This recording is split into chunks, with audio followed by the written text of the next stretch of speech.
What up, people? This is Vigilante for a hip-hop moment. We saw the top 10. If not, check out Billboard top 10 greatest rappers of all time. You know, they have some controversial people on there, like Ghostface Killer. I think Lauryn Hill deserves to be on there somewhat. The album she had, her standout album, her first album, solo album, and then what she did with Fugees, it could be in the conversation. If you add Andre 3000 in the conversation, then of course you have to put Lauryn Hill in the conversation. But here's the thing I never see on lists.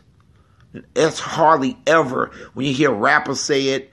You know, Jada Kids say that, top 5 dead or alive, that's his moniker that he's going by, which just like no different than what T.I. says about being king of the South. But what's funny about all this, if you go do your history of hip hop, the Prince of Rap, see, can y'all follow me on this?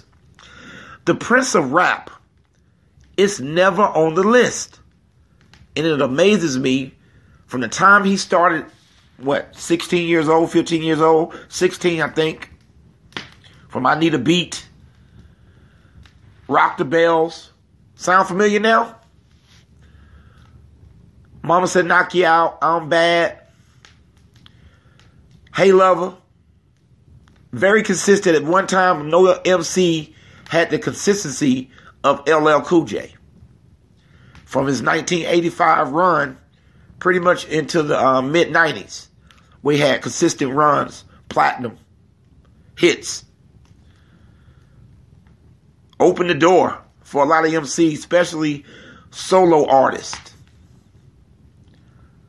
Probably go down as one of the most successful solo artists up until Jay-Z era came in.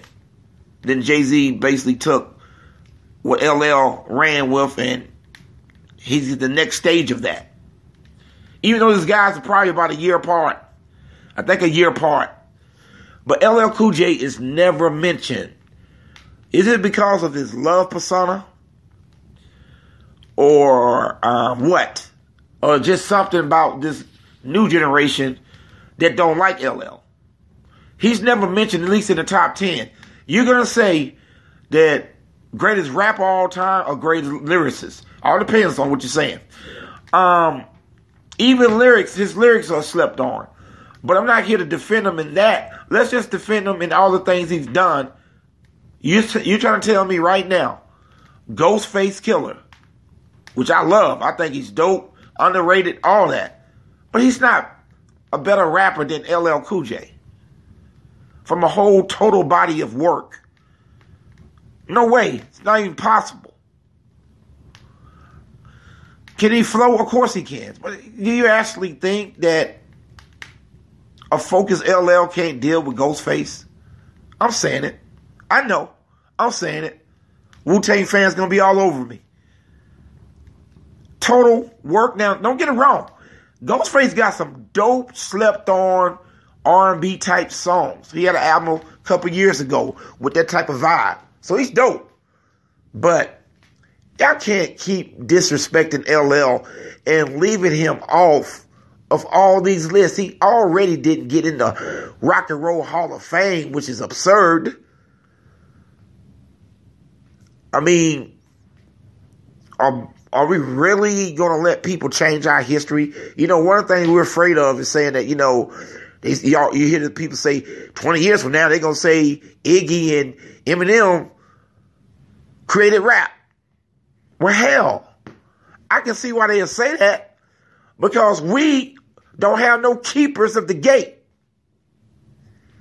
to protect rap and its integrity when we let dumb shit go on a list and get mad about it. Billboard lists don't matter. That's the problem with hip-hop. That is the biggest problem. So you didn't think I was going to come this way. That's the problem with hip-hop. We always running after people who don't have the authority to tell us who the top is. Hip-hop is supposed to be ours. So when other people make a list, it does not matter. Why? Because it's a hip-hop, our magazines or our platform or our people, our culture, people that really know hip hop put people on the list and make a legitimate hip hop list. It's no different when we running after the Grammys and Billboard Awards and mad because Billboard didn't give us nothing. It's the fact of the matter is, until black people learn to create their own, like hip hop, to create its own lane and make its own list, they'll run after our list. We sit around and complain about what they have to say about us. Let's create our own. Then it won't be an argument. We can argue about that because we have people that know hip hop, that know KRS-One. Instead of just giving you this template of rappers. And I love Andre 3000, but greatest rapper of all time with limited body work, and you can't count 16 bars or maybe 32 bars when he's with Outkast. Now, those bars are magnificent. They're dope. But greatest of all time? And if you say Big L is one of the greatest of all time, how in the hell can you leave out Pun? They almost go together. How can you leave out Big Pun if you put Big L down? I'm not going to speak on Tupac because that's not to speak on. And Snoop longevity, you can't deny. You know, it's always slighted. Rappers in that era was always slighted when it comes to rappers on the West Coast or the Midwest. Hell, you can put Tech Nine in the conversation now. His body of work, his skill pattern. What are you basing this stuff off of? Lyrical ability? You think that Ghostface can hang with Tech Nine on a mic or Twister? See, if I throw those names up, a lot of people maybe from the East Coast might go, what is Viz talking about? What are you talking about?